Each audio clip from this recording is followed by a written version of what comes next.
Seja bem-vindo ao podcast ProPR100. 100 anos de criatividade. A história da propaganda paranaense. No episódio de hoje, Leonardo Lazarotto entrevista Irã de Souza. Irã de Souza, que prazer ter você aqui no nosso projeto de 100 anos da criatividade, a história da propaganda paranaense. Irã, conta pra gente como você chegou na propaganda e como a propaganda chegou até você. Pois olha, cara, esse é um negócio interessante porque acho que as coisas aconteceram meio que paralelo. Acho que, na realidade, nós trombamos, como dizem os gaúchos, nós acabamos trombando. Eu estava no Rio de Janeiro, trabalhando e estudando. E eu tinha intenções de pretensão em água benta, né? Eu tinha pretensão de ser diplomata e só tinha o Itamaraty, o Rio Branco, só tinha no Rio de Janeiro. E eu fui para lá para estudar e trabalhar. E acabei trabalhando nas seleções do Reader Digest e quase que simultaneamente eu fui trabalhar na Fernando Quinaglia, distribuidora, Fernando Chinaglia, que era o grande distribuidor à época, e ele distribuía seleções, uma série de coisas. Muito bem. Nesse meio tempo, depois que Fidel Castro tomou Cuba com o apoio dos americanos, eles se desentenderam e os americanos saíram correndo de Cuba. E todo o processo era impresso em Cuba. Processo do quê? Nós distribuímos no Brasil a Popular Mechanique, House and Gardens, e isso aí. E as seleções que eram impressas aqui. Quando os americanos caíram correndo de Cuba, o seu Fernando resolveu trazer para o Brasil a impressão impressão e distribuição dessas revistas todas. Né? Daí a Popular Mechanique virou Mecânica Popular, até hoje está aí. Se você abrir, você vai ver que é impressa pela FC Editora. FC quer dizer Fernando Quinaglia, né? Que é um judeu italiano, a origem do seu Fernando. Uma figura maravilhosa, uma grande figura. Muito bem. Daí a Popular Mechanique virou a Mecânica Popular, a House of Gardens virou Casa e Jardim, que também está aí até hoje, e ele distribuiu uma outra revista chamada Paris Match.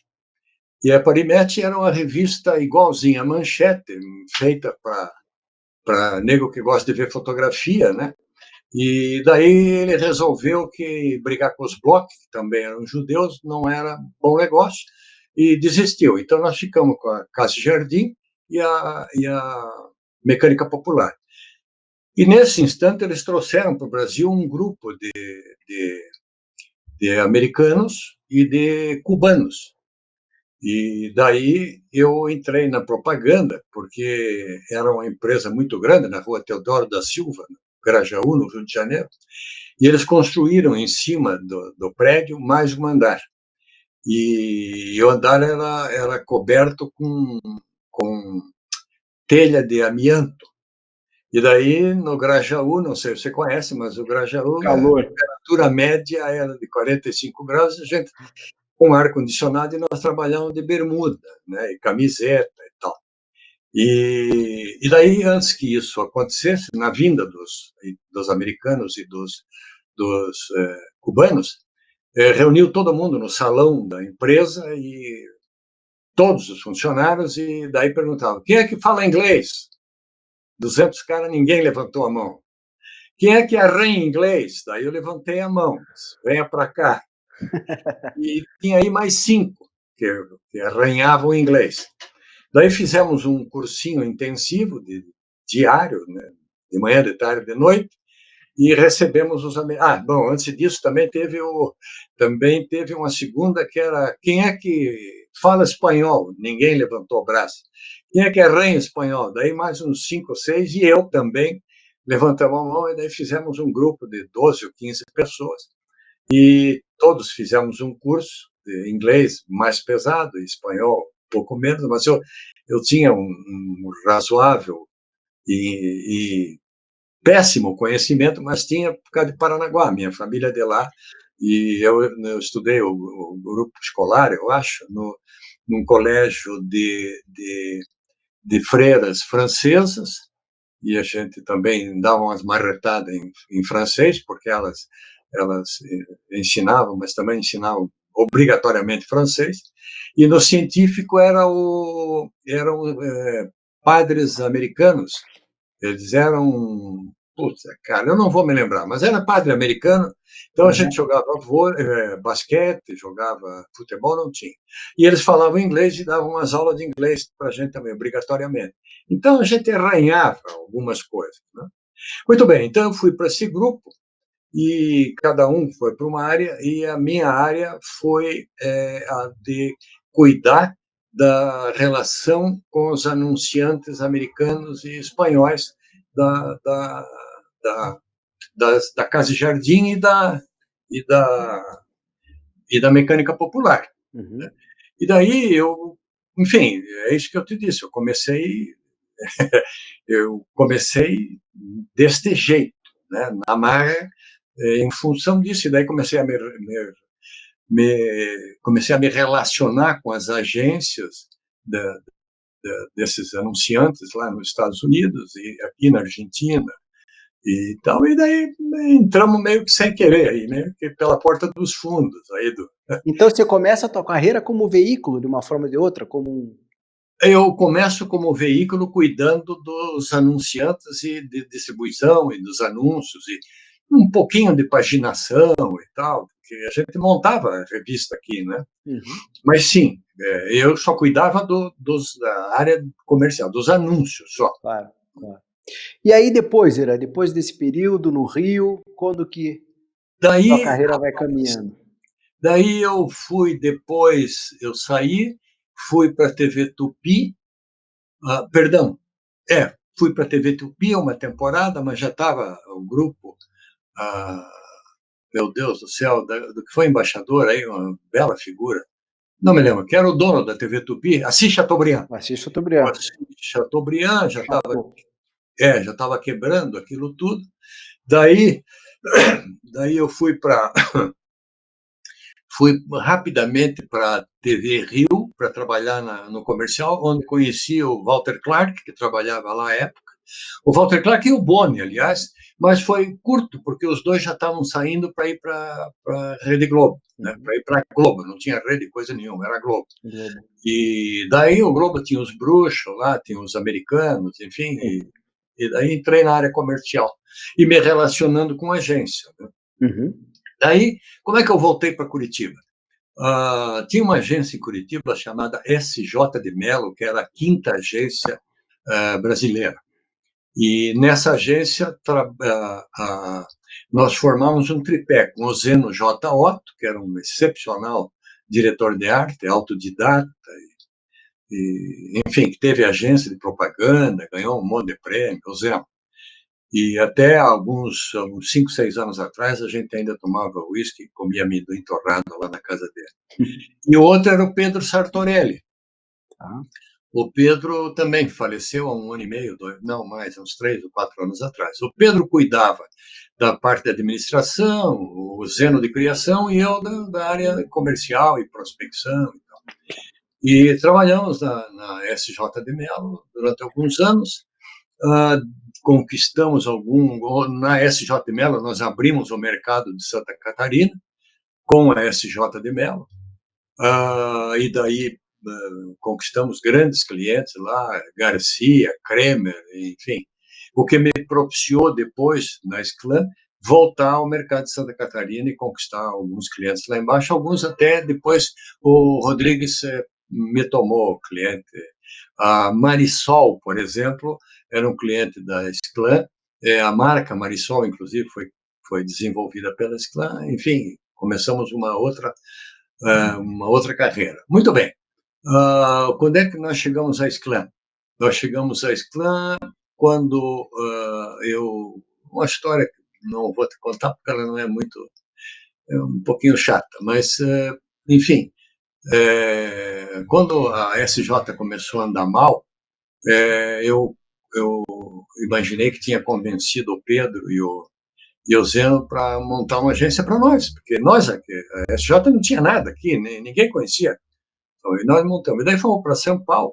E o Samuel Jorge de Mello é judeu. Eu, aliás, não tenho nada. Eu tenho muito a favor de judeu, tenho grandes amigos, até hoje. A colônia judia de Curitiba me ajudou muito a crescer, muito, praticamente todas as grandes contas de judeus em Curitiba a gente teve.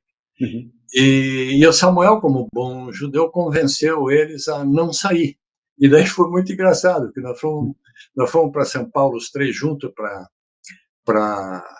enfim, para dizer para o Samuel que nós íamos sair para montar uma agência. E o Samuel convenceu os dois, e daí eu voltei não só demitido, como foi, porque fui eu o porta-voz da demissão, né? Então eu voltei demitido, e foi a viagem mais longa de São Paulo para cá, porque ninguém abria a boca, né?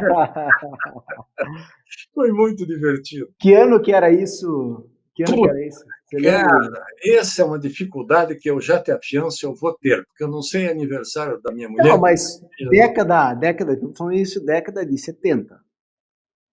Acho que um pouquinho antes, 68, 69, por aí. Eu achava o início da década de 70, mas... Início da década de 70. Muito bem, daí eu saí, fiquei uma temporada na equipe propaganda, quando um amigo, uma figura que faleceu agora há pouco tempo, uma grande figura, chama-se Mário Petrelli, pai do Leonardo, e a gente trabalhou junto um tempão com o Mário. O Mário era um sujeito brilhante, um empreendedor incrível. E o Mário, toda a vida dele foi na área de seguros, né? E o Mário acabou, se não me falha a memória, acabou sócio da Companhia Atlântica de Seguros. Companhia Atlântica era de um cara que morava um cara badaladíssimo na época, que morava em Portugal, inclusive o Ayrton Senna se hospedava na casa dele. Braguinha, não sei o que, Braga, o famoso Braguinha. E daí o Mário virou sócio da empresa e tal, e os dois juntos venderam para o seu Amador Aguiar a ideia de um projeto de seguro, e o Bradesco comprou a empresa, os dois e mais o projeto. E daí uma agencinha de Curitiba, chamada Equipe Propaganda, fez o lançamento nacional do Top Clube Bradesco. Era uma conta nacional, à época, grande e tal. O redator da agência era o Fábio Campana. Opa! O Fábio era o redator. Então fizemos a campanha e tal, e depois eu levei para Joinville um rapaz, Paulo, que eu não me lembro o nome dele, para ser gerente da equipe. Depois eu acabei me desentendendo e saí da equipe.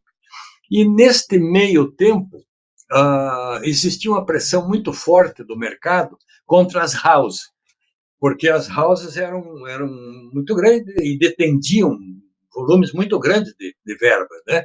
Aqui tinha a Prosdóximo, com a Esclã, e tinha, acho que a Minerva, se não me falha a memória, com a Armacedo. Não me falha a memória, não tenho certeza. E um belo dia, o Rudi Jans e o Rogério Prosdóximo me convidaram para almoçar e me convidaram para ir para a Esclã, cujo objetivo desse convite era transformar a Esclã numa agência de mercado e não numa house do Prosdóximo. A gente conversou algumas vezes e tal, eu me entusiasmei pelo projeto. Para ser bem sincero, eu estava de olho na capacidade que o Prosdóximo tinha de comprar. Era uma rede de lojas muito grande em Curitiba, né? Tinha no interior, em Santa Catarina, e eu fiquei imaginando o que eu podia prospectar de conta nesses fornecedores do Prosdóximo. E acabei me entusiasmando por esse viés aí, topei o desafio e fui para a Esclã, então, com o objetivo de transformar a Esclã numa agência de mercado, né? Que história curiosa, né, Irã? Porque o nome Esclã é tão bom e a marca é tão boa que tem cara que foi criado como para nascer uma agência independente já para atender o mercado e nasce como uma house do Prosdóximo. É verdade, é verdade. E eu, pessoalmente, toda a vida achei o nome muito ruim, para ser bem sincero. E pensei algumas vezes em mudar, depois desisti, porque a gente investiu muito por questões eu não diria de estratégia, mas coisas que acontecem na vida que levam a gente para esse caminho, né? Por exemplo, a Sclam, só para você saber, a Sclam ficou famosa e tem uma imagem até hoje no Paraná inteiro, porque nós patrocinamos, a Sclam patrocinava o Jornal da Globo, das 10. A Sclam patrocinava todo santo dia para o Paraná inteiro o Jornal das 10 da Rede Globo. Isso foi uma pergunta que eu fiz com o Francisco da Cunha Pereira. E daí isso levou, e a gente levava conceitos, né? Porque o patrocínio não tinha comercial, era só, só o 5 top de segundos, só. abertura e os 5 segundos. E a gente tem comerciais espetaculares de 5 segundos da Sclam vendendo o conceito de Sclam, né? Perdão, de agência de propaganda. Essa acho que é a razão principal pela qual a Sclam tem até hoje uma imagem muito boa em Curitiba. Mas quando eu me descobri como publicitário e fiz estágio na Sclam lá atrás, aqueles estágios de observatório, sim, quem começou em publicidade em Curitiba não passou pela Sclam. Mas o nome já era muito sonoro para mim, tinha aquela coisa da publicidade afirmativa, sabe? Alegre. Então, é uma marca que está na memória de todo mundo. Você sabe de onde veio o nome Sclam? Não, conta pra gente. É cretino, mas é tão bom que é de exclamação. Sim. Isso eu achei que tinha alguma coisa diferente além disso, mas é muito pretensioso, né? Mas, enfim, a gente investiu no nome e conseguimos dar consistência ao nome, felizmente. Mas não dá para esperar do publicitário ser low profile também, né, Ira? Tem que ter exclamação na história mesmo. Mas e aí, Ira? Você assume a House da Prosdóximo, assume a Sclam e vira ela para o mercado. Aí aconteceu o seguinte, a gente conversou com o Rogério e com o Rudi. Aliás, eu quero fazer uma homenagem ao Rudi Ans, falecido, e um cara que acreditou em mim e todas as minhas loucas ideias e bancou. O Rudi bancou todas. A conta da Volvo, por exemplo, nós conquistamos antes da Volvo chegar ao Brasil, graças ao Rudi ter bancado o investimento que nós fizemos na conta, né? Mas, enfim, o Rudi e o Rogério Prosdóximo, a gente sentou e eu desenhei o que eu achava que deveríamos fazer. Para começar, a agência era lá naquele prédio do Gigantão, acho que você não chegou a conhecer, a Prosdóximo Gigantão era lá fora, lá perto da Marechal Floriano. Tem até hoje um prédio de 4, 5 andares. Ali tinha a loja e tinha toda a administração. E a agência era ali. Então, a primeira condição era tirar de lá, né? E, enfim, tem uma série de condições não condições, condições lógicas para tirar da Sclam o ranço de House, né? Tinha que criar uma série de...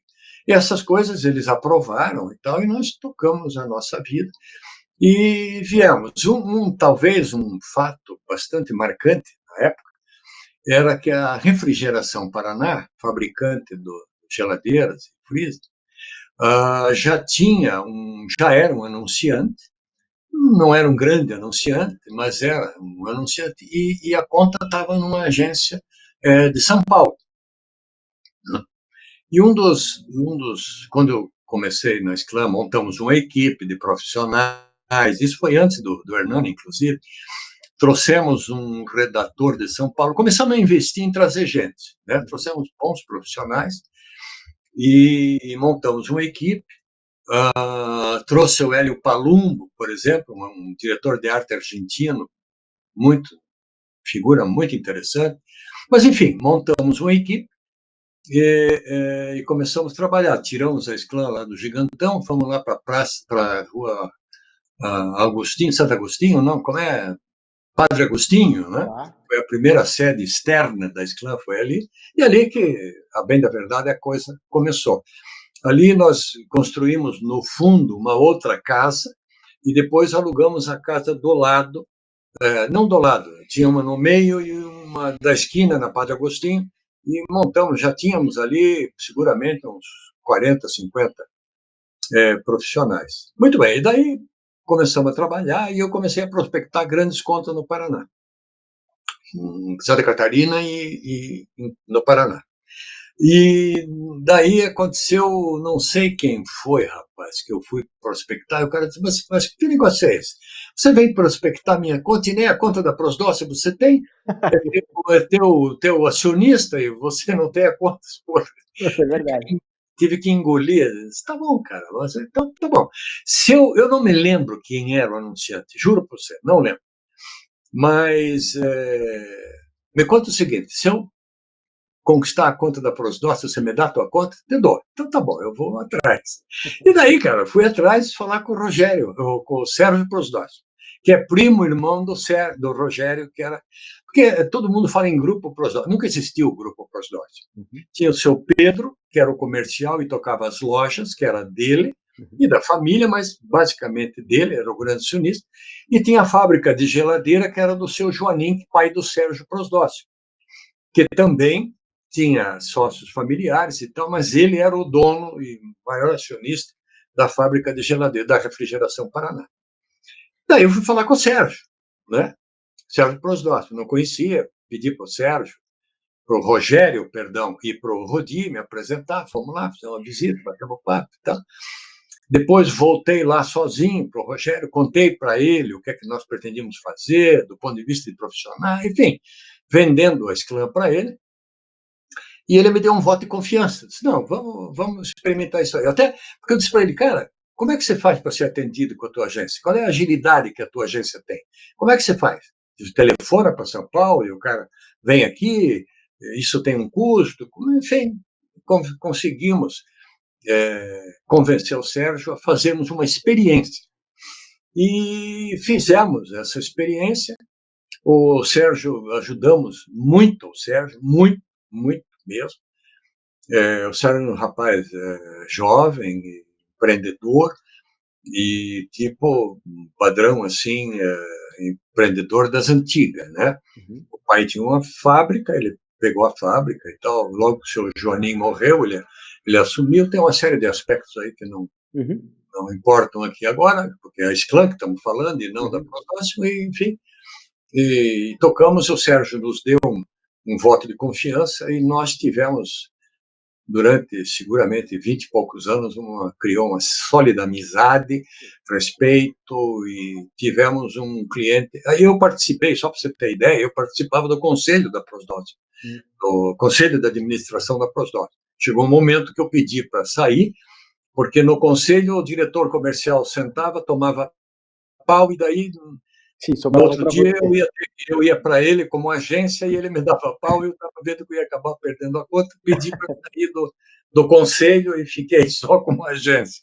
Mas Mas isso também demonstra um pouco no passado a relação de confiança que o publicitário tinha do dono do negócio, de sentar na cadeira ao lado direito dele e conversar e falar, eu preciso da tua ajuda, minha empresa está passando por isso, isso, isso, como que a gente vai olhar para o futuro. Essa confiança que hoje está mais frágil, né? Leonardo, tem um aspecto que eu diria, eu não quero entrar fora de hora no negócio, mas basicamente esta é a grande diferença da publicidade antigamente e a publicidade hoje. Esse é um aspecto.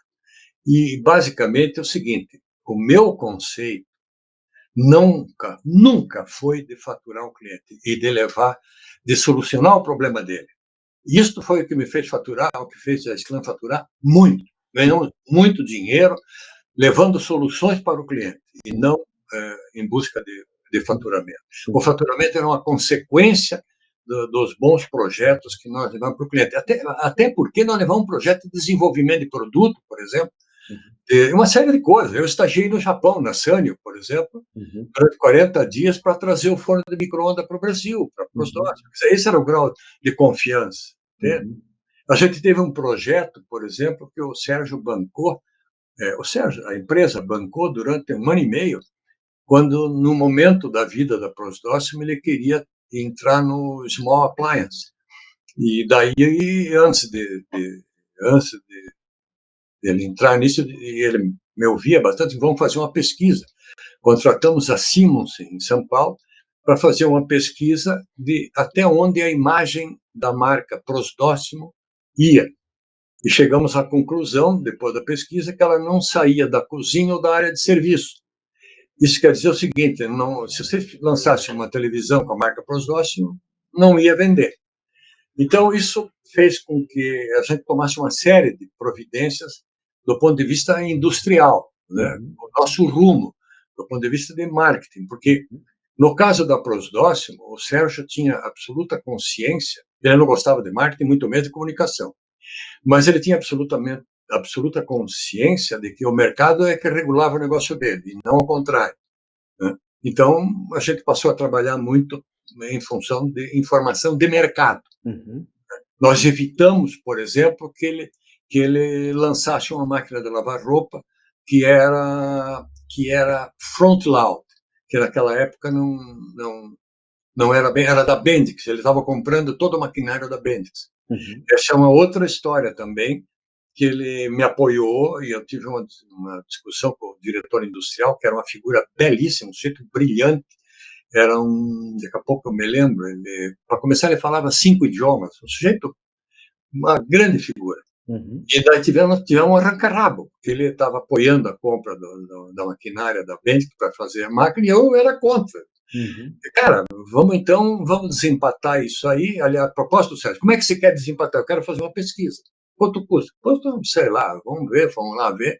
Não era barato, e de novo fizemos uma pesquisa e a pesquisa indicou que máquina de lavar roupa front load não seria bem aceita. E daí não compramos, ele não comprou.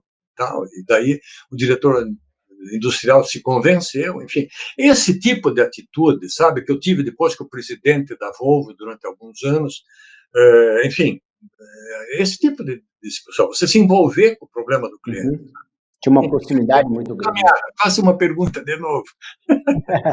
Irã, mas voltando, vamos falar desse período da Sclan. Então você assume ali a house do Prosdóximo, transforma, a Sclan vira uma agência de fato com endereço próprio, com uma marca própria para ir para o mercado. Que momento que a Sclan começa a tomar um corpo, que você vai para Tapajós, que a carteira começa a expandir, que você tem clientes internacionais, que os varejistas locais começam a te admirar, que a Sclan começa a ganhar uma repercussão nacional, porque aí vem muita campanha grande por trás, né? Verdade, mas foi um pouquinho antes da Tapajós. Nós ficamos alguns anos, porque ficou pequena ali a sede da Padre Agostinho, e daí eu acabei alugando um prédio da Cabenfale. Cabenfale é Caixa Beneficente dos Funcionários da Assembleia Legislativa. E daí eu me dava com o Aníbal Cury, conversando um dia, porque a gente tinha ligação com o Richa, enfim, um monte de gente. E no time dos turcos, o Aníbal disse, eu tenho um prédio ali, que é da Cabenfale, me deu. Enfim, para encurtar o papo, fui lá, vi o prédio interessante, nós fizemos uma reforma e aluguei o prédio puxa, cara, eu não vou me lembrar o endereço, mas é antes da Tapajós. E por quanto tempo vocês ficaram ali? Puta, cara, ficamos uns 5, 6 anos, talvez mais até. Hoje é uma delegacia qualquer de polícia lá. Aquele prédio, nós enchemos ele de cima a embaixo, uma gentarada, nunca me lembro o número, perdão, de pessoa, mas lá trabalhou o Sérgio Mercer, o Bira, trabalhou uma campanha mais linda que nós fizemos e o burro do cliente não comprou, que acho que era, eu não me lembro quem era o diretor de arte, cara, mas o redator era o Leminski. Era uma fábrica de louça em São Bento do Sul. Eram nossos clientes, e ele fez uma campanha, rapaz, de 12 páginas na manchete, contando a história da porcelana até chegar nos caras aqui de São Bento do Sul, e daí o presidente, que era um italiano grosso do cacete, não aprovou, eu fiquei puto, botei a campanha embaixo do braço. No atendimento, falar com o cara, nunca mais fui lá. Mas, enfim, esse é um outro cara. Por exemplo, quando o filho dele assumiu, nós fomos para Cork, na Irlanda, porque ele queria fazer uma fábrica em Cork, na Holanda. Ele recebeu, não, perdão, Irlanda. E ele recebeu, tinha um incentivo incrível. Outra hora eu posso te contar isso, que é incrível, incrível. Mas, enfim, fomos para lá. E a Sclan, na realidade, acho que o salto da Sclan foi na Padre Agostinho, quando nós contratamos profissionais de São Paulo, alguns gaúchos. Até a gente contratava muito gaúcho, porque no Rio Grande do Sul só tinha basicamente uma grande agência que matava o salário da turma, que era a MPM. Né? A MPM, eu depois tenho histórias ótimas com a MPM. Um dia eles quiseram comprar esse clã, né? Até pouco tempo atrás, antes de morrer, cada vez que eu encontrava com o Petrônio, que o Petrônio era o P da MPM. Sim, claro. Ficamos grandes amigos, enfim. Eu fui vice-presidente dele na BAP, enfim. E ele queria comprar esse clã e eu não quis vender. E também essa história envolvia o Sérgio Prosdotti. Mas, enfim. E eles pagavam muito mal, porque eles eram uma grande agência, eles determinavam o salário do mercado. Quando eu descobri isso, eu comecei a contratar gente muito competente do Rio Grande para vir para cá. O que eu não sabia é que os gaúchos faziam aqui um trampolim. Eles iam para cá, para a Sclan, que era badalada, ser badalada, então iam embora para São Paulo. E para São Paulo. Então, criou um turnover assim, não muito agradável. Daí conseguimos trazer gente de São Paulo para cá. Trouxe o Wilson Ferrari, foi depois mídia da DPZ, claro, anos, foi mídia nosso aqui. O Mauro Pérez, uma belíssima figura, que depois foi sócio do Júlio Ribeiro. Enfim, aliás, já aí no tempo do Hernani, o Hernani é que trouxe o Pascoal Fabra Neto, da fábrica inteiro. O Pascoal trabalhou com gente dali, até hoje me correspondo com ele. Enfim, e daí a Sclan começou a... Daí, nesse momento, nós pegamos em São Paulo a conta da Ródia. A Ródia acho que não existe mais. Nós pegamos a divisão... Essa tem uma história muito engraçada, isso aí, e não tem fim, porque vai longe essa história. Então, veja só, nós conquistamos a conta da Ródia, a conta química da Ródia Química, tá? Era uma continha de meia pataca, mas, porra, era a Ródia, que tinha o Clube 1, que fez a revolução da moda no Brasil. O Clube 1, que era aquelas calça larga, gravata larga e tal. E quem fazia a propaganda da Ródia era a DPZ. E, em função disso, eu acabei criando uma belíssima amizade com o Roberto Ailib, que me permitiu trazer profissionais digamos assim, em crescimento, em processo de amadurecimento da DPZ para Curitiba. E os caras ficavam aqui 1 ano, 2 anos, 3 anos e voltavam. Mas era gente que tinha berço profissional, digamos assim. Claro. Muito bem. Então, a gente pegou e daí abrimos uma filial em São Paulo, porque tinha que atender lá. Então, abrimos uma filial, contratamos o Carlos Pugi, uma belíssima figura, e, na realidade, aquele tempo não tinha o sistema que temos hoje, né? Senão a gente teria crescido muito, mas naquele tempo não tinha. Tinha que pegar o layout, botar embaixo do braço, pegar o avião e ir para lá. Né? E isso encarecia sobremaneira o processo. Mas, enfim, trouxemos como diretor de planejamento o Carlos Roberto Chueri, da DPZ também, era subchefe do planejamento da DPZ. Então, começamos a administrar um time assim de peso. Eu devo ter essa fotografia em algum lugar onde tem o Rodi, o Hernani, o Chueri, o Pugi e eu, onde a gente, enfim, começou a dar corpo, tamanho, digamos assim, padrão São Paulo para a Sclan. Né? E é óbvio que isto só era possível graças ao apoio do Rodi e do grupo econômico atrás. Né? Embora, do dia que eu botei o pé lá dentro, 90 dias depois, nós estávamos pagando, ela era autossustentável, a Sclan, não dependia, nunca pegamos dinheiro dos prosdócitos. Né? Enfim, e daí crescemos e tal.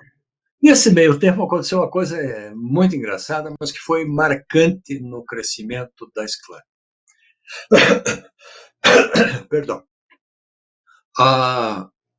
O Jaime Prostóximo, que era secretário da Fazenda do governo do Canet, era um sujeito casado com a Liette Volpe, e os dois curtiam viajar para o exterior e curtiam inglês. Então, os dois falavam inglês. É bom só deixar claro que, naquela época, falar inglês não era um negócio tão obrigatório como é hoje. Uhum. Enfim, e daí o Jaime achou uma empresa nos Estados Unidos, alguém recomendou, da Philips, parece, alguém recomendou para ele uma empresa, e eu estou tentando me lembrar o nome aqui, de uma empresa americana, que ela tinha um processo de locação de executivos de grandes empresas americanas para o mundo inteiro. Uhum. Os Estados Unidos se aposenta com 70 anos, e se aposenta com 70 anos, e tem gente com saúde, 70, né? E daí esses caras se colocavam lá para trabalhar. Então eles mandavam gente para o mundo inteiro de graça, você só pagava, só podia ficar 90 dias, não mais que 90 dias. E você pagava a estadia e alimentação dessas pessoas. Muito bem. E daí ele trouxe um cara do Bloomingdale para a área de logística. Uhum. Cara, eu trouxe que é de rolada da risada. De novo, aquele fato de falar inglês ou falar. Arranhar inglês ajudava um pouco. Uhum. Então, os americanos vinham para cá, e como só quem falava inglês era o Jaime, e que era secretário da Fazenda, não tinha tempo. Então, escalou-se o Irã para ir com os americanos para cá, para lá. Era um sofrimento, cara. Porra, depois tinha que ir almoçar com eles e tal, mas foi o que me ajudou também a melhorar o meu parco inglês, Sim, sim. aquele que eu tinha adquirido lá no Rio de Janeiro, enfim. Uhum. E o inglês permeou a minha vida o tempo todo. Mas e aí, Ira? Aí Hein? você está se conectando, você está com a Esclã em São Paulo, você está com a Esclã na Padre Agostinho, as contas começam a chegar, você já está num tamanho de agência que incomodava um pouco São Paulo, já era uma grande agência líder aqui do Sul. E que momento que você percebe que foi uma grande virada da Esclã em termos de time criativo? Qual que foi o melhor momento da Esclã? Você consegue fazer essa reflexão no período de tempo? Eu acho que o melhor momento da Esclã foi depois da vinda do Drape Daniels, que é essa história do Jaime que eu estava te contando. O Jaime trouxe um cara, eu conheci o cara da empresa, que trazia os americanos, e pedi para o Jaime, o pessoal bancou, e veio, então, eles mandaram uma série de currículos, e por absoluta coincidência dessas, que só Deus explica, e meu dedo caiu no nome de um cara chamado Drape Daniels, casado com a Mayra Yanko Daniels. E eu trouxe o casal que ficou aqui conosco. Por quê? Porque o Drape Daniels, porque o Drape Daniels é criador da figura O Homem de Marlboro, aquela figura do Homem de Marlboro, a criação dele. Dele e Centeno. O Dan era um cara assim, reverenciado nos Estados Unidos, meu Deus, como alguns aqui, muito Sim. pouco no Brasil, como o Nizam aqui Uhum. no Brasil. Assim, era uma figura. Eu escrevi uma história, eu escrevo um blog, escrevi sobre o Mad Men, expliquei o que era o Mad Men, porque E ele é a figura do Mad Men. ele é o inspirador da série. Pode ver que o ator da série chama-se Dan Drape. Dan Drape. E o original era Drape Daniels. Uhum. E olha, cara, daí criou-se E daí ele ensinou para a Esclã planejamento, a fazer conta de custo, ensinou uma série de coisas. E ela, a Mayra, ela veio, ela era especialista em finanças, trabalhava na agência, que eu não me lembro, acho que a agência dele é a Teddy Bates, eu não me lembro, e era especialista em finanças e em relações públicas. Uhum. Então, melhorou muito a contabilidade das clãs, a forma, a cobrança, todo esse processo. Né? E aí, sim, as clãs daí deu um salto. E que E ano, aí, você consegue lembrar que ano mais ou menos foi isso? Você estava ainda lá na Padre Agostinho? não, mas nós Já estamos. estava na Tapajós. Não, não, no prédio do meio. Ah, no Eu prédio do não, meio. eu não me lembro. Eu posso depois ligar para você Sei, e. não tem problema. Só para a gente Esse ver essa depoimento, cronologia de tempo. esse depoimento, o relatório do Dan Drape, eu devo ter ainda o original, em inglês. Olha só. Ele escreveu, tá, um documento Mas quanto muito. tempo ele ficou na agência? Ele ficou o quê? 90 dias? Mais tempo? 90 dias, 90 90 dias. dias. Que era o Manhã e de tarde, e às vezes programa. de noite também. Aham, Porque ele não tinha o que fazer e a gente estava louco para beber tudo o que ele tinha para dizer, né? aham, Então a gente às vezes trabalhava. Na época tinha um diretor de criação das clãs chamado Gilberto Placeri Simão, aham. uma bela figura que era fluente em inglês, falava muito. Acho que ele trabalhou na Thomson, nós trouxemos ele, acho que da Thomson, eu não me lembro. Mas a gente estava assim, tirando o nego da Thomson, da Marcanda, de agência grande. E E, tinha o apoio do Roberto. e quais contas nesse período, Irã? Cara, a gente tinha conta. Eu me lembro que das 5 grandes contas do Paraná, nós tínhamos 3, que era Prosdóximo, Volvo, ah, Boticário Uhum, e ainda tinha o Banestado. Mas o Banestado era órgão público, né? uhum. Mas das 5 contas do Paraná, que era Bamerinos, Volvo, Boticário, Prosdóximo, tinha um quinto que está me faltando. Cara, não me lembro. O Hernani deve lembrar, eu não me lembro, sinceramente. Mas dos 5 grandes contas, nós tínhamos 3. Tem uma história do Miguel, que é muito. Nós que fizemos o lançamento, a Esclã que fez o lançamento do Aqua Fresca, Uhum. aquele primeiro perfume dele. Depois fizemos uma série de outros lançamentos e trouxemos uma menina, que agora está velhinha já, de olhos azuis, era atriz da novela da Globo. O Uhum. Miguel era apaixonado por ela, então trouxemos a menina, não me lembro o nome dela, mas enfim. E até o dia que o Miguel chegou para mim, cresceu muito o Miguel, até um dia ele chegou para mim e disse: eu vou aí, precisava conversar com você. E a Esclã tinha por hábito, e por razões que estão em cabe aqui agora, no fim do dia a gente tinha uísque. O Hernani, o pessoal todo que trabalhou com nós tinha um uísque lá. E chegou o tempo que eu tive que parar com isso, porque nós estávamos consumindo uma caixa de uísque por semana. Né? Então, pô, complicou. O Sérgio Mercer, por exemplo, era um cara que era habitué, parceiro. O Sérgio Mercer, depois do segundo uísque falando alemão, era fantástico, fantástico. Cara. Fazia discurso em alemão. Ele me dava o Hitler fazendo alemão, sem falar uma palavra de alemão. É incrível, Ai, ai, ai. fantástico. Mas Mas, enfim, aí, o Miguel chega. e o Miguel chega e diz: olha, Irã, eu estou satisfeito com as clãs, eu tenho muito respeito por vocês, mas, Irã, eu preciso de uma agência que me promova como um todo, não só meus produtos. Eu quero entregar minha conta para meu Deus, a M, que está na Macan agora, que é o do primeiro sutiã lá, Ah, o o Washington Oliveto. Washington Oliveira. Não, eu quero entregar minha conta para o Washington. Olha, cara, Miguel, já decidiu? Já. Eu posso fazer alguma coisa? Não, então vou te ajudar.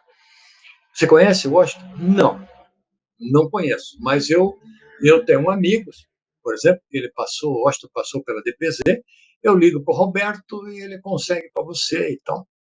E, pô, então consiga. Tá bom, uma semana depois liguei para o Roberto e tal. O Roberto falou com o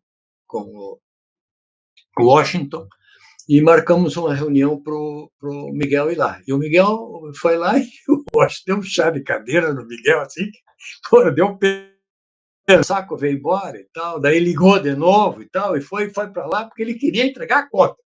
Mas e o E Washington entregou. estava no auge ali, era o período que ele estava. Ah, sim, claro. Estava rejeitando conta, ele achava a conta do Boticário uma porcaria.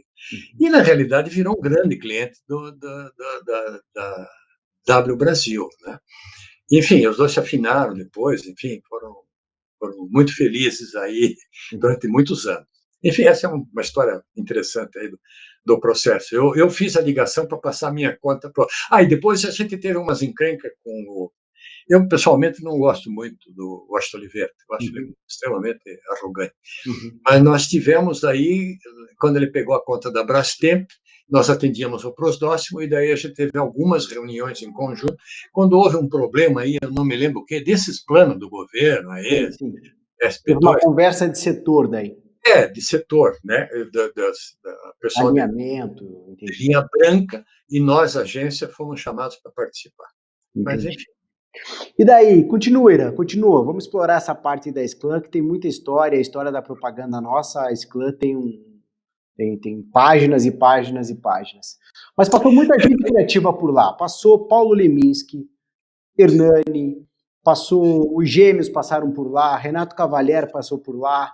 O Renato nós trouxemos de São Paulo para ser. Aí o Renato já é da fase da Padre Augusto, Tapajós.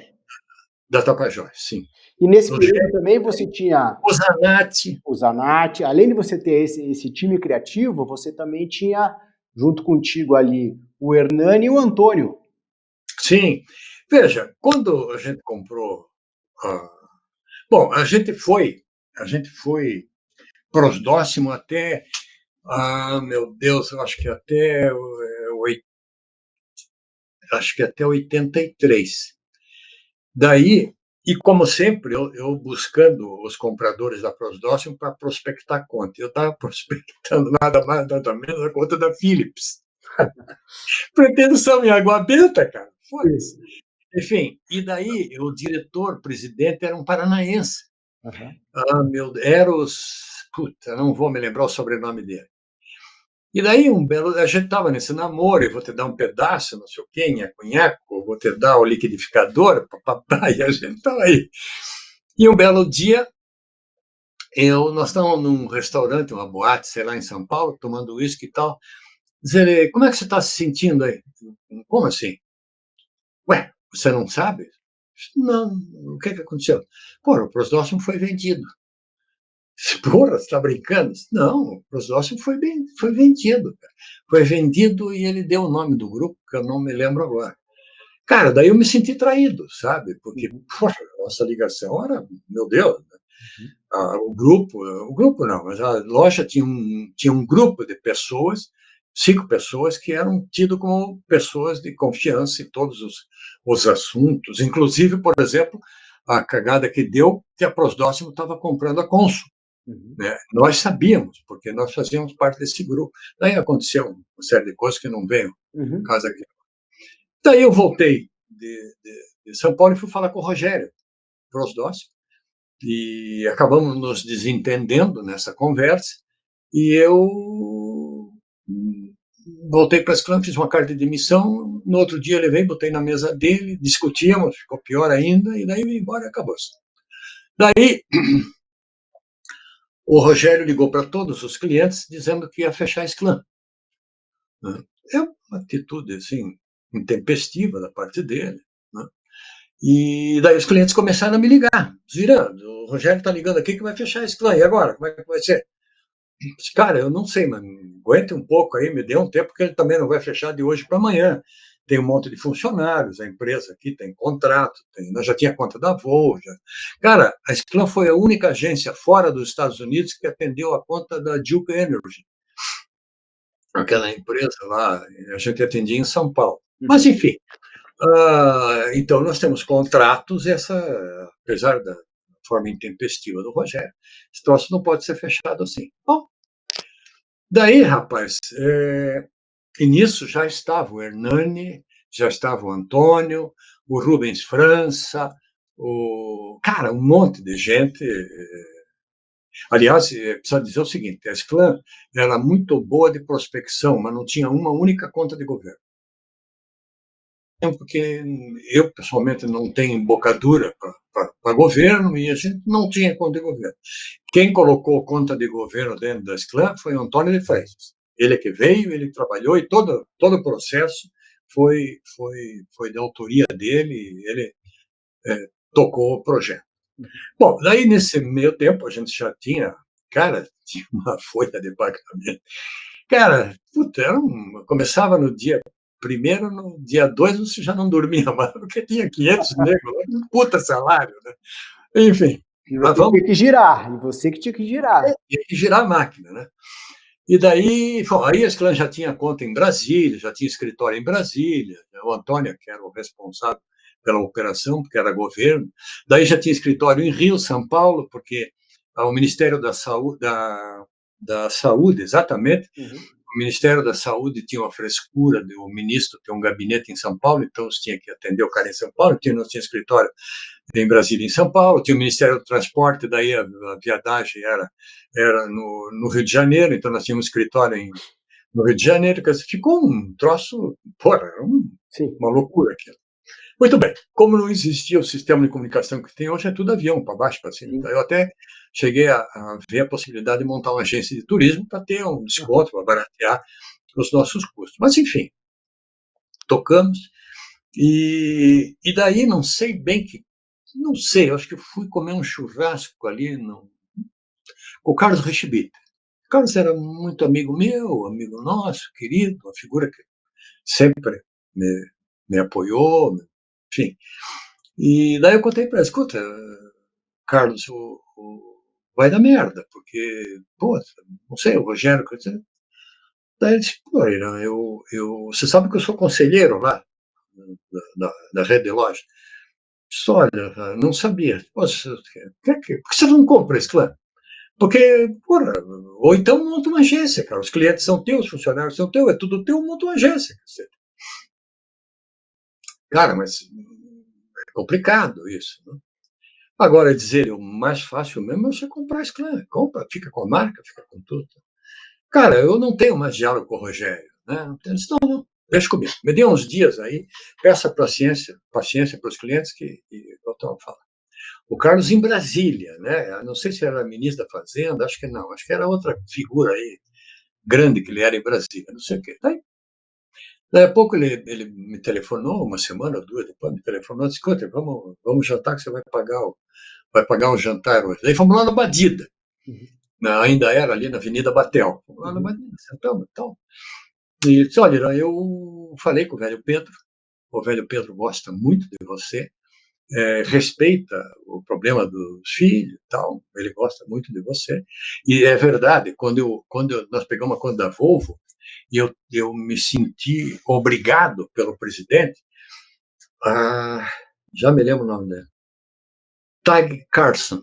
Tag Carson foi o primeiro presidente aqui, nós criamos uma grande amizade, alguns anos depois, encontrei com ele em Portugal, ele aposentou-se e foi morar em Portugal. E o sonho dele, o grande esquema dele era velejar, né? Sueco que não veleja. Aliás, eu tenho uma muito engraçada. Eu também tinha veleiro, e daí um dia de inverno ele me liga, uma sexta-feira, uma chuva, um frio desgraçado.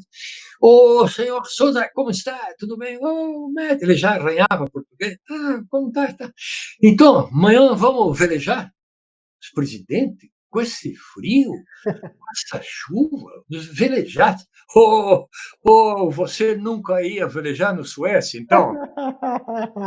Que ótimo. Cara, figura, tá? E aí? Mas, enfim, e daí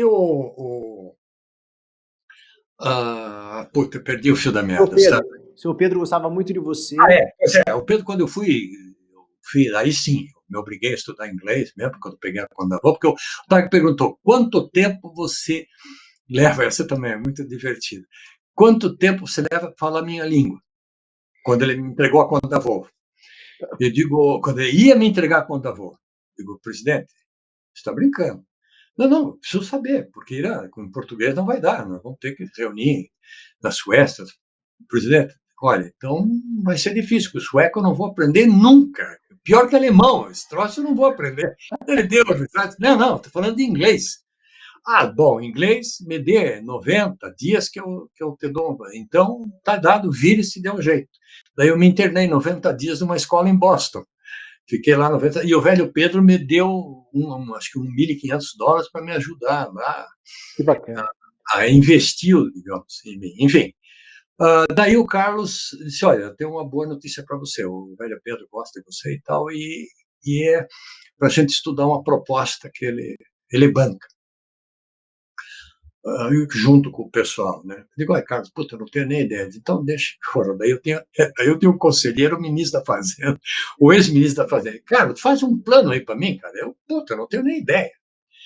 Daí o Carlos fez os seguintes acertos e me apresentou. Ele já veio com essa proposta e me apresentou. Faz o seguinte, continua com a conta do prosdóximo até o fim do ano. A receita que nós estimamos, você vai dar para os nossos, ou seja, a receita de atender você paga e tal, e ao fim desse ano, a empresa está agora, você vai assinar promissória e tal, porra, cuide, porque senão, porra, toma uma cueca e tal, aquela história. Uhum. Esse fiz as contas e tal, e tocamos no pau. Daí convidei o Antônio de Freitas para ser sócio da Esclã, dei a ele 20%, convidei o Hernani Buchmann, porque o Antônio era o cara que cuidava de governo, dei ao Hernani 20% da Esclã para cuidar da criação, o Rubens de França eu dei mais 20%, e eu fiquei com 40%. Né? E eu fiquei com a minoria, digamos, se eles somassem, dava 60%. Eles podiam me pôr para fora da empresa. Mas, enfim, tocamos, crescemos. Mas foi um bom negócio, não foi, Irã? Você poder comprar a agência com a conta que você tinha dentro de casa. Com a receita da agência. Pagando com a receita da conta.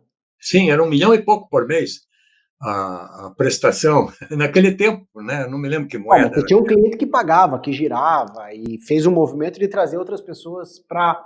Mas você há de concordar que para o risco, né? a folha e tal, eu contava o dinheiro dele. Né? Isso morreu e eu tive que buscar melhorar faturamento em tudo quanto era lugar. Mas, enfim, fomos adiante, pagamos e tal.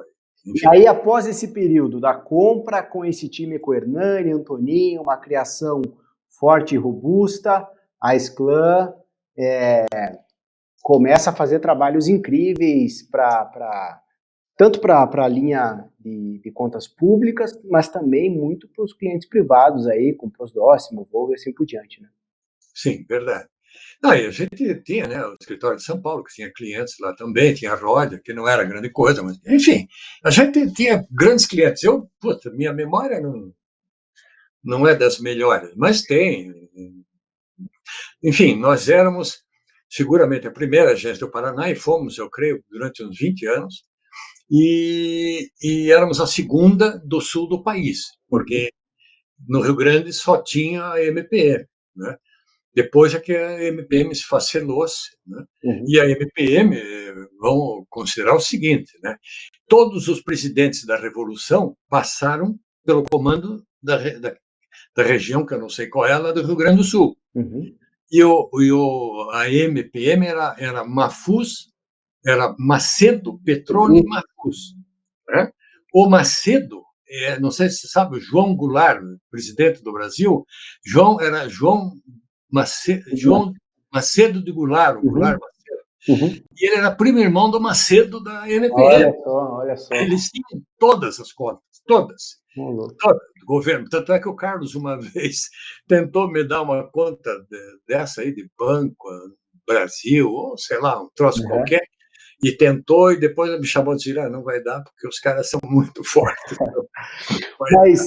Mas, Irã, conta pra gente, agora na Esclã, com esse grande time, tem algum case que você separa e fala, esse foi um grande case da Esclã, que até hoje você relembra, utiliza aí nas suas conversas de mercado? Qual foi o grande case da Esclã que você olha pro retrovisor e fala, poxa, esse aqui...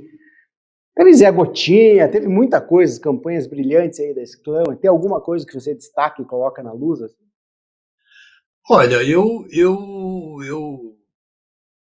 cara, para ser bem honesto, eu acho que eu nunca fui publicitário. Eu sempre fui um cara de negócios, eu sempre me preocupei com negócio. Eu sempre o empresário da propaganda. Exatamente. Aliás, o Antoninho também é assim. O Antoninho é muito assim, não é publicitário. O Antoninho é um empresário do negócio.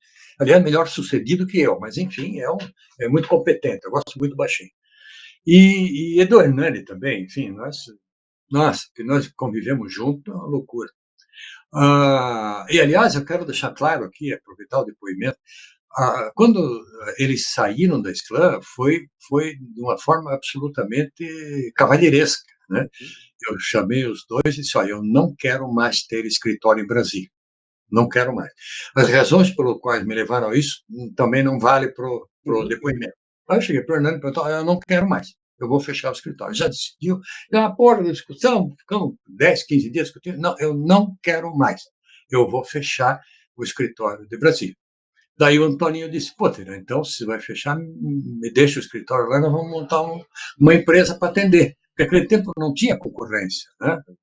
E a única exigência era você ter 2 anos com um escritório em Brasília atendendo contas públicas. Quem tinha isso era a Sclam.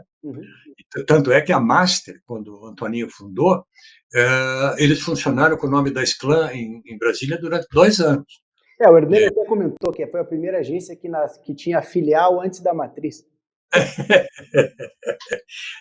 Verdade.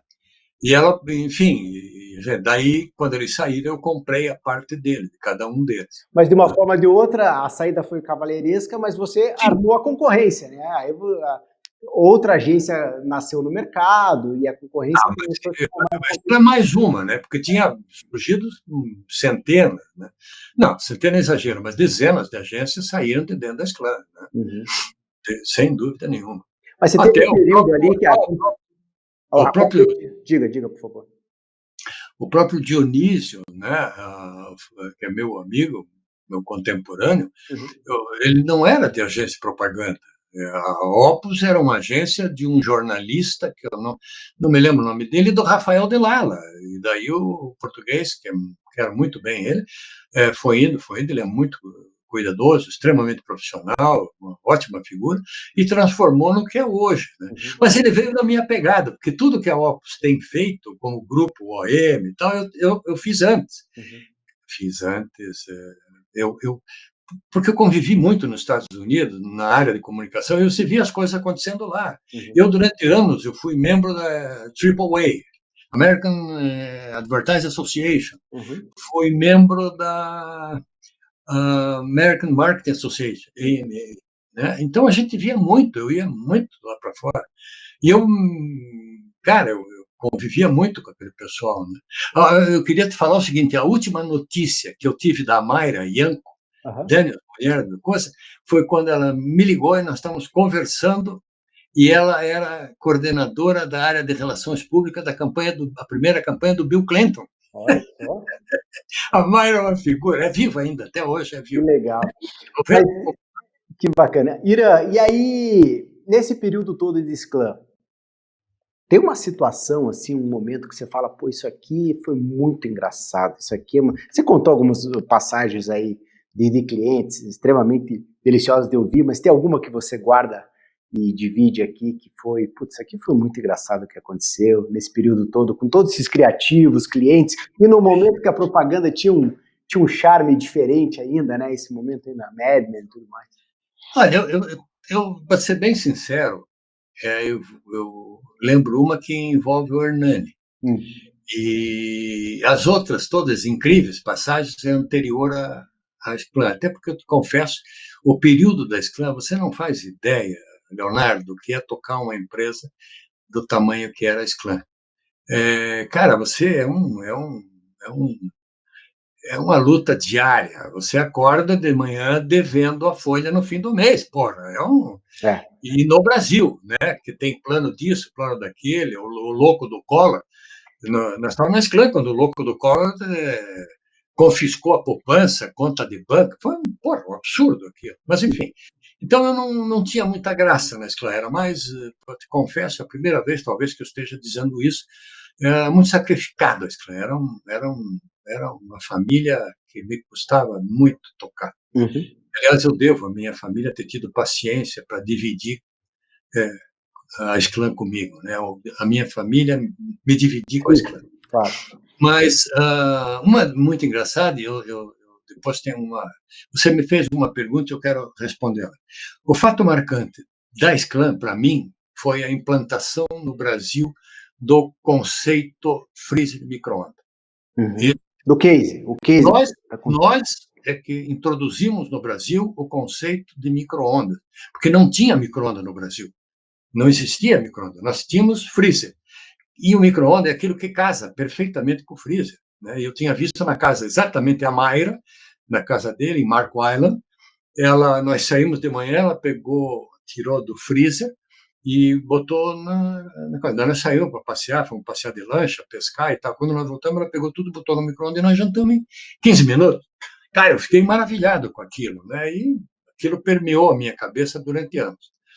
E quando o Sérgio fez um acordo com a Sanyo do Brasil e assumiu a direção da Sanyo no Brasil, e ele montou um grupo, nessa altura do campeonato, já tinha um grupo de marketing, uma vice-presidência de marketing na empresa, porque o Sérgio já tinha diversas fábricas, né? Ele tinha marcas, por exemplo, ele tinha Prostóximo, tinha White Westinghouse, tinha Climax, tinha uma série de marcas. Então, e, aliás, quando surgiu o negócio de comprar a Sclan para a MPM, o Sérgio disse: Irã, você acha que vai atender duas marcas? Tá, Sérgio, é complicado, até porque a conta é em São Paulo. Uhum. Então, posso dar essa conta para a MPM? Digo, pode. E daí ele chamou o Petrônica em Curitiba, nós sentamos, eu, ele e tal, e ele deu a conta de presente com meu apoio para a MPM, a conta da Climax e da White Westinghouse, que era uma máquina de lavar. Muito bem, então o que, para mim, o maior case da Sclan, que não tem o brilho do Zé Gotinha, mas tem o brilho do profissional, digamos assim, do marketing. Uhum. A Sclan é responsável pela introdução do conceito de micro-ondas no Brasil. Olha só, hoje você não imagina uma residência sem micro-ondas. Não, e esse projeto dá para fazer mais 2 horas de papo, porque é a união dos dois, né? Nós fizemos, basicamente, lançamos uma marca chamada Freezer Center, que era uma escola de ensinar a usar o micro-ondas e a dupla, né? Uhum. Usamos aquele... a gente usava muito a Globo, né? Tanto é que eu tinha ótimas relações com a Globo. O Vili, né? O Vili Haas era um grande... O Vili, mas antes do Vili, o Vili veio lá de Porto Alegre, era magrinho lá, mas antes do Vili tinha que foi diretor-geral no lugar é uma grande figura, no lugar do Otávio Floresbal.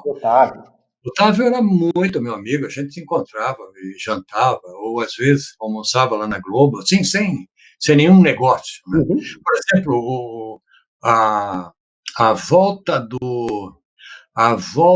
do Carga Pesada, uhum, ele foi feito em cima de um projeto da Sclan. Que bacana.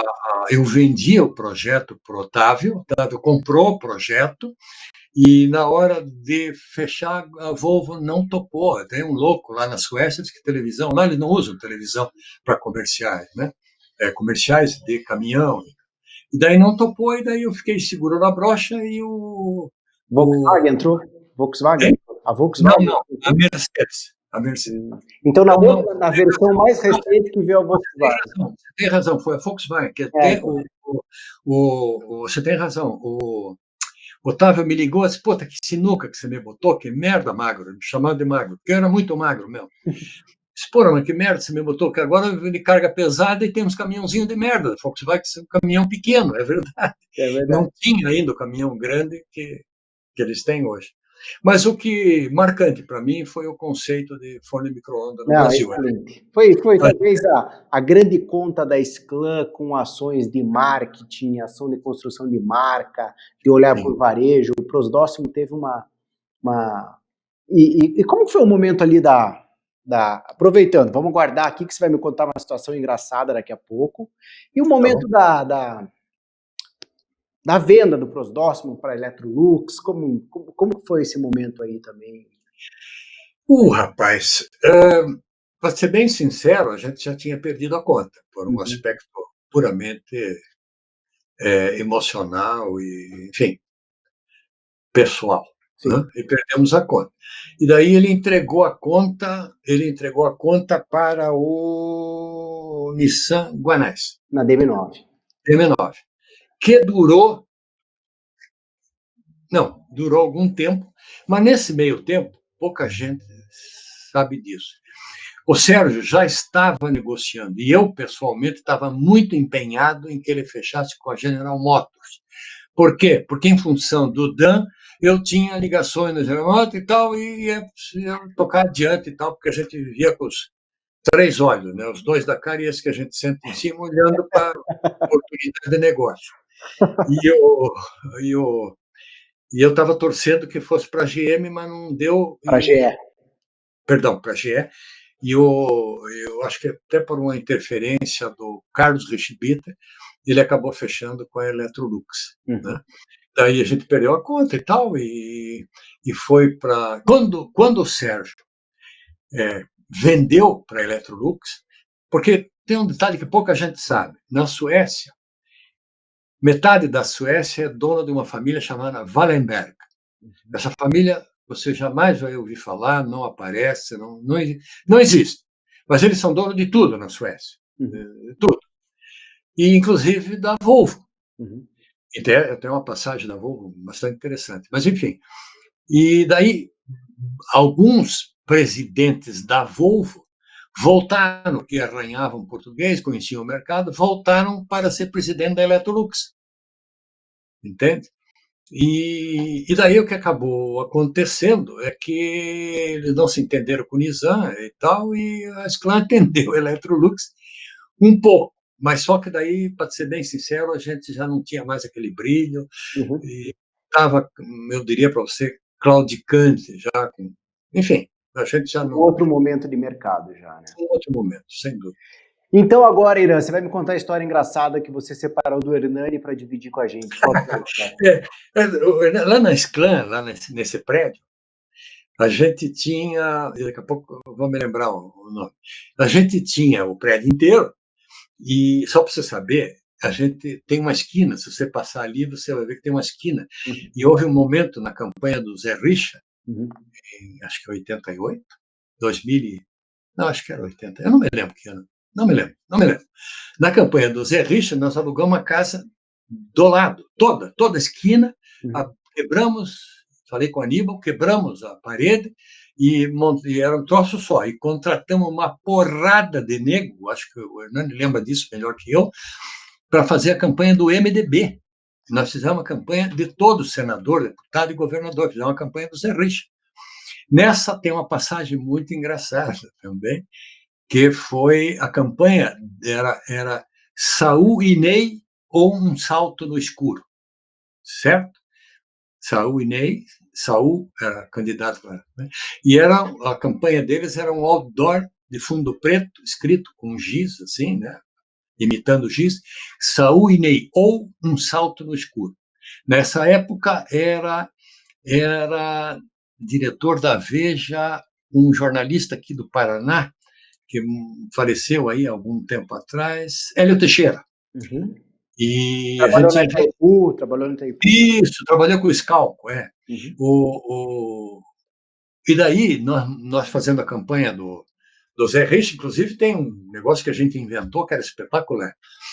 A gente viu, eu não sei onde é que eu vi, uma tinta fosforescente, então a gente punha rixa, não sei o quê, tinha um slogan de campanha, e a gente pintava isso em todas as esquinas arredondadas, a gente pintava isso. Então, com o farol do carro, à noite, você via um mini outdoor do rixa e tal, um negócio bacana. Bom, nesse período, a campanha da oposição, o Saúl Raiz, que foi ser vice-presidente da Prosdóximo, então eu me dava com ele, continuo me dando até hoje. A campanha era Saúl e Ney ou um salto no escuro. E daí nós saímos, a eleição era domingo, antigamente, nós saímos na sexta-feira de noite e enchemos, apagamos com nego com spray preto, Volkswagen, escada em cima, e saímos aí apagando, eu e mais uma porrada de nego, apagando, ou ficou Saúl e Ney, um salto no escuro. Né? E daí a gente ligou para a Veja, o Coisa mandou o Hélio Teixeira mandou o repórter aqui, tudo em Volkswagen para lá, para cá e tal, e fotografar, ele botou na Veja, na eleição de domingo, a Veja circulava com Saúl nem um salto no escuro, um artigo da Veja e tal, a respeito da eleição. O Zé Richa foi eleito, não por isso, mas divertido isso, e a campanha do MDB já encheu o saco e nós acabamos elegendo 27 governadores. Mas, enfim, foi divertido. Muito bom, Irã. Essa coisa, eu não sei porque eu te contei essa aí. Porque eu pedi uma situação engraçada aí que você... Não, mas engraçada é do Hernani. Do Hernani é muito engraçado, viu? Tem tempo aí para contar? Claro, o tempo é teu. 100 anos de história, você tem que dividir as situações boas. A Sclan, então, tinha um prédio inteiro ali, e depois desse prédio aí, dessa casa lá, depois da campanha, nós levamos para lá departamento de pesquisa e tal. Era uma loucura, a gente estava verticalizando, não tinha sentido, mas enfim. E daí nós tínhamos um cliente que era um varejão de móveis, eu não me lembro, do Baiano. O Baiano era um judeu amigo nosso, cara. Móveis Pinheiro. Móveis Pinheiro era do Baiano. Era muito amigo nosso. E daí, o Hernani, fizemos campanha. E daí, a última campanha, nós resolvemos chamar o cliente. Na Sclan, no último andar, a gente tinha um cineminha, tinha uma sala de projeção, tudo cinema mesmo, e umas cadeirinhas, assim, um palcozinho, tudo pequenininho, mas cabia lá 10, 15 pessoas. E daí o Hernani foi apresentar a campanha do Móveis Pinheiro. Então, sentei aqui, eu, o dono do Móveis Pinheiro, o gerente de propaganda do Móveis Pinheiro, o cara de marketing, os principais vendedores, tinha lá uma meia dúzia de negros, e o Hernani apresentou a campanha. O Móveis Pinheiro, que a campanha passada disse que não sei o quê, e a campanha que dava não sei o quê, e a campanha que dava não sei o quê. E agora, meus amigos, chegou o máximo. Compre no Móveis Pinheiro que nós damos até o cu. E virou e tirou a calça. E ficou de bunda para nós todos. Pergunta para o Hernani que ele te conta isso. Cara, um negócio assim absurdo. Né? Sim, precisa dizer que nós tínhamos tomado uísque antes da apresentação. Claro. Foi 1 litro e pouco, e daí o Hernani disse, bom, se isso não for suficiente, nós damos o cu para você. Ainda bem que o cliente era amigo, né? Era amigo. Outras épocas, né, Irã? Outras épocas. Completamente. Mas falando... É isso que eu coloquei, quero insistir. Você falava com o dono da empresa. E isso faz toda a diferença desse troço hoje que ocorre, que é o seguinte. Tem um menininho que ganha R$ 1.800 para ser o gerente de marketing. Não tem ideia nem de onde nasceu, sabe? E daí o cara que não quer se incomodar, larga na mão dessa menininha, que acaba, o menininho, que acaba